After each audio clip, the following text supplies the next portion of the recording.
ఎలా ఉంది మీ ఎమ్మెల్యే అంటే ఎమ్మెల్యే కాదమ్మా మంత్రి అన్నారు. పోనీ ఎలా ఉంది అంటే మాకు ఒకరు కాదమ్మా నలుగురు మంత్రులు అన్నారు. నలుగురు ఏంటన్నా అంటే ఎమ్మెల్యే గారు మంత్రి అట, భర్త మంత్రి అట, వాళ్ళ అన్నలిద్దరు కూడా మంత్రులేడట. యథేచ్ఛగా జబర్దస్తుగా దోచుకుంటున్నారట. గ్రావెల్ వదలరంట, చెరువులోని మట్టి వదలరంట, ఇసుక వదలరంట, ఏది గాని వదలరంట.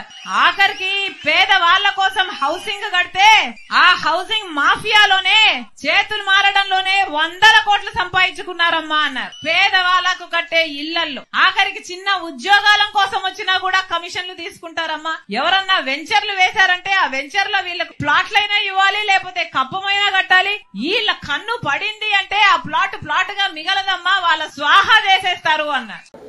ఇన్ని రోజులు మీ గురించి పట్టించుకొని షర్మిలమ్మ ఈరోజు కొత్త అవతారం ఎత్తి నిన్న మీటింగ్ పెట్టారు నగిరిలో.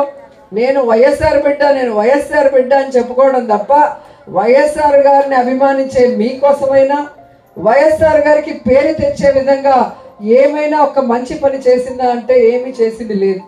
మొన్నటి వరకు తెలంగాణలో వైఎస్ఆర్ తెలంగాణ పార్టీ అని పెట్టి నేను ఇక్కడే పుట్టాను, ఇక్కడే పెరిగాను, ఇక్కడే పెళ్లి చేసుకున్నాను, తెలంగాణ ప్రజలే నా ప్రజలు, వాళ్ళకి సర్వీస్ చేస్తాను చచ్చిపోయేంత వరకు అనింది. ఇప్పుడు ఆ పార్టీని గాలికి వదిలేసి ఏ రాజశేఖర్ రెడ్డి గారిని కుటుంబాన్ని విచ్ఛిన్నం చేసిందో కాంగ్రెస్, ఏ రాష్ట్రాన్ని కాంగ్రెస్ విచ్ఛిన్నం చేసిందో, ఏ కాంగ్రెస్ అయితే రాజశేఖర్ రెడ్డి గారు చనిపోయాక ఆయన పేరుని FIR లో పెట్టిందో, ఏ కాంగ్రెస్ అయితే ప్రత్యేక హోదా లేకుండా ఈరోజు ఆంధ్రప్రదేశ్ ని సర్వనాశనం చేసే విధంగా విభజన చేసిందో అలాంటి కాంగ్రెస్ లోకి జాయిన్ అయ్యి ఈరోజు జగనన్న మీద మన మీద విషం చెమ్మటం మీ అందరూ కూడా గమనించాలి. రాజశేఖర్ రెడ్డి బిడ్డను నన్ను అంటుంది, నేను అక్కడ తెలంగాణలో పార్టీ పెట్టానట, తెలంగాణలో పార్టీ పెట్టక ముందు నేను కాంగ్రెస్ పార్టీని దూషించానట, ఇప్పుడు కాంగ్రెస్ పార్టీలో ఎలా చేరాను అని అంటుంది. అమ్మా రోజమ్మా, మీకు గుర్తులేదేమో, నేను గుర్తు చేస్తాను. మీరు తెలుగుదేశం పార్టీలో ఐరన్ లెగ్ అన్న పేరుతో మీరు పిలువబడినప్పుడు రాజశేఖర్ రెడ్డి గారి గురించి మీరు ఎంతగా దూషణలు చేశారో ప్రజలు ఇంకా గుర్తే ఉన్నాయి.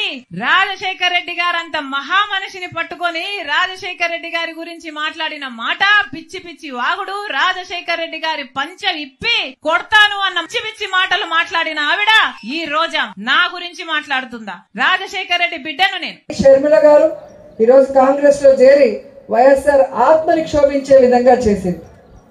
ఈరోజు జగనన్నని ఓడించడానికి చంద్రబాబు నాయుడు వదిలిన బాణం లాగా చంద్రబాబు నాయుడికి మంచి చేకూరే విధంగా వైఎస్ఆర్ కాంగ్రెస్ పార్టీ ఓట్లు చీల్చడానికి మా నాన్న వైఎస్ఆర్ అని చెప్పుకుంటుందే తప్ప నాన్న పేరు నిలబెట్టే విధంగా ఏమీ చేయలేదనేది మరొకసారి గుర్తు చేసుకోవాలి. ఈరోజు వైఎస్ఆర్ ఆశయాల కోసం పనిచేసేది జగనన్న అయితే వైఎస్ఆర్ ఆస్తుల కోసం ఈరోజు రోడ్డెక్కి పోరాటం చేస్తుంది షర్మిల.